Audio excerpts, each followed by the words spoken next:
and Nancy Mace. Congresswoman, thank you for being with us. I want your reaction to, in particular, this chaos at the border and the images and the videos we saw with those that group of 1,000 migrants pushing toward that bridge. Well, it's unbelievable, honestly, to see this kind of video. Our border is not secure. This is like, Secretary Mayorkas is like a firefighter running away from a fire. He ought to be impeached for this, and this lawlessness has to end. This is unbelievable. They're putting the lives of our Border Patrol at risk here by allowing this kind of thing to happen. We're not following our laws. We allow them to come here illegally and stay here illegally without consequence, and you're seeing the results of that today. But I think it goes beyond that, Congresswoman. Based upon this wild video, isn't it clear to you that the message from this White House is still, hey, come on over? Come on over, and hey, if we're a Democrat mayor, we might even let you vote in our municipal elections, because that's what some Democrat mayors are trying to do. And this is wrong, and Secretary Mayorkas has buried his head in the sand, and I wish that we could impeach him for the crappy job he's clearly doing about the border. I want to get to this now.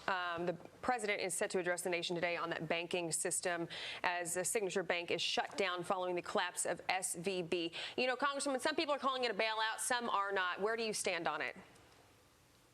Well, we're a little murky on the details. I would like to know how it's going to be paid for specifically. We were on a call last night. If you looked at SVB's latest public filing, they had a healthy balance sheet. They had assets on the books. I'd like to know if an auction of the bank is on the table. I believe that it may be. There may be a way to recoup some of that investment. We'll see as we learn more later on this week. Joe Biden releasing a statement last night saying, quote, I am firmly committed to holding those responsible for this mess fully accountable. That seems like something that happens in the coming days, weeks, and months. For today, with the market set to open in about 3.5 hours, what does Joe Biden need to say before the markets open to sort of calm the waters here a bit? Well, he needs to instill confidence in the market today. He needs to show leadership so that there isn't a panic run on banks, and get that message out there. I was encouraged to see a statement by the FDIC, Federal Reserve, and the Treasury yesterday afternoon. But he's got to instill confidence in the market in order for folks to stay calm and know that even if your deposits in SVB were over the FDIC insured $250,000, that you're going to be okay. And that's the message that they need to hear today. I want to talk about this. Some lawmakers are saying the Biden administration has plans for social media censorship, a campaign on this bank collapse. Just really quickly, I want to read this. The tweet from Thomas Mace said, just got off of a Zoom meeting with the Fed, Treasury, FDIC, House, and Senate. A Democrat senator essentially asked whether there was a program in place to censor info on social media that could lead to a run on the banks. You were in this meeting. What are they talking about here?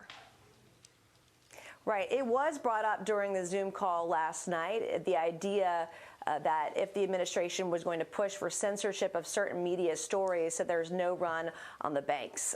There should be no censorship on the table whatsoever in any way, shape, or form, whether you agree with the administration's position or not. We've seen this story before, time and time again. And it's wrong. And we've got to make sure that our government is not trying to censor information for business owners, individuals, or the public. It seems to me that certain Dems, a lot of Dems, can't stop, won't stop when it comes to censorship. It's almost like they think the First Amendment is optional. It is not.